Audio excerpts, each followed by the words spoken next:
This video is for sales reps who want to get paid more than just commission only. Maybe you don't want to be taking sales calls or trading time for money anymore. Maybe you have plans of launching your own business, but maybe you're not sure exactly what that is. Maybe you want a better income potential with where you're at right now. In this video, I'll share with you how you can potentially grow into the next stages of your career. I'll cover off things that I've done like joint venture deals, sales management, getting higher commissions on offers, getting equity deals, and launching your own offer as well. There's a downloadable guide in the description below. Inside it, there'll be more in-depth breakdowns of what I'm going to be talking about, including some real-life examples and also some information about our private community for sales professionals. Now, one of the easier things to do in order to get more income is to negotiate higher commissions. Typically in remote sales, you might be getting 10% commissions and you can negotiate more than that to 15, even 20%. And to do that, here are some suggestions. First things first, you need to be able to bring value to a business. If you're a sales professional,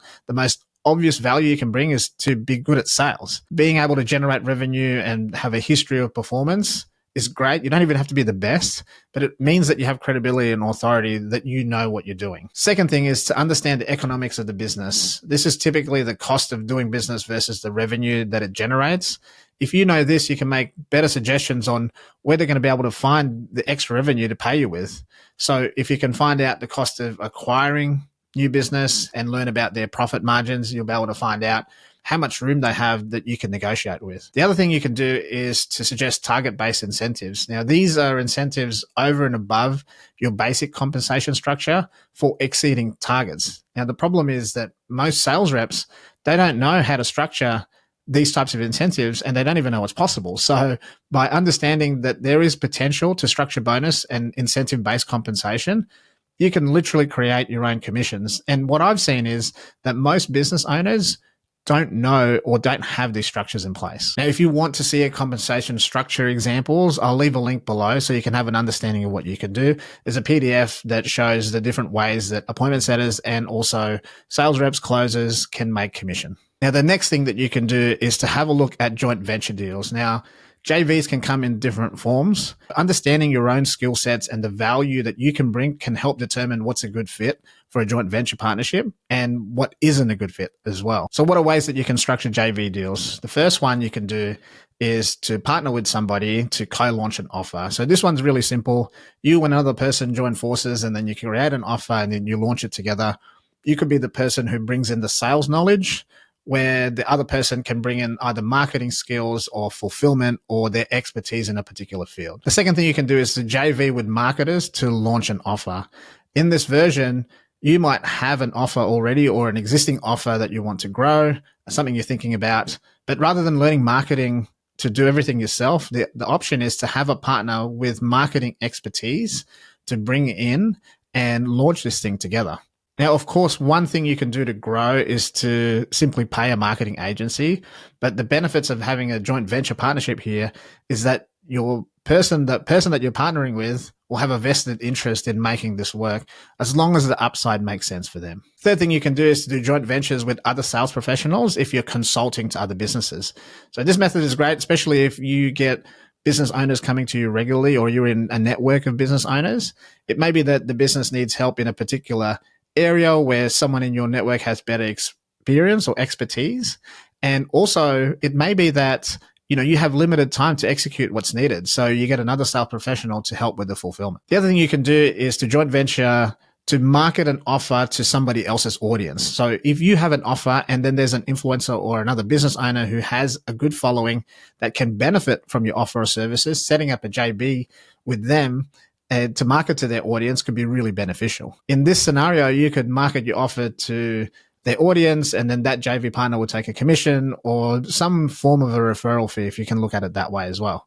The thing to get right here is to make sure you're choosing someone with the right audience for your offer.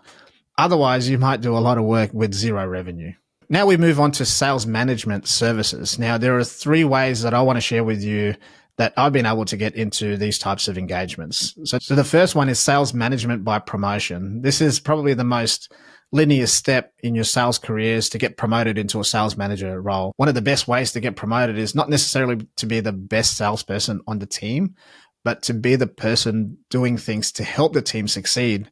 And almost doing the sales manager role without the title. So it's a great way to stand out, and you become the obvious choice when the time comes. Just like in the scenario that I just mentioned, you can use these skills to be able to step into other businesses to be able to manage their teams as well. As long as you can show that you've done well and have a good history of performance, not just in sales, but being able to demonstrate that you've helped a team grow and mentor some people along the way, then you stand a really good chance of being able to move forward. The other way to do sales management is by fractional sales management services. So being a sales manager doesn't have to limit you to one sales team. As long as you can work off outcomes rather than time commitment, you can have an opportunity to manage multiple teams. In this particular scenario, the main point to consider is effective management of each individual within the team. So your ability to empower the team members to be responsible and to be self-motivated is the key. Because once you've dialed in some of the processes and you're efficient at managing data and people, then you'll be able to offer fractional sales management and consulting without committing full-time hours, even part-time hours to doing that. Next thing to look at is creating equity deals. Now, there's some principles you should consider here. The first one is that equity is a great way for future wealth creation. And the second thing is that businesses you take equity in have to have a future value. Otherwise, the equity doesn't really mean anything. The other thing to be mindful of is not all businesses are worth having equity in. There are just some businesses that you're not going to be able to extract that equity in the future. And you're better off doing a different type of strategy, whether it's revenue share or profit share. Now, the real benefit of having equity is the potential payoff in the future.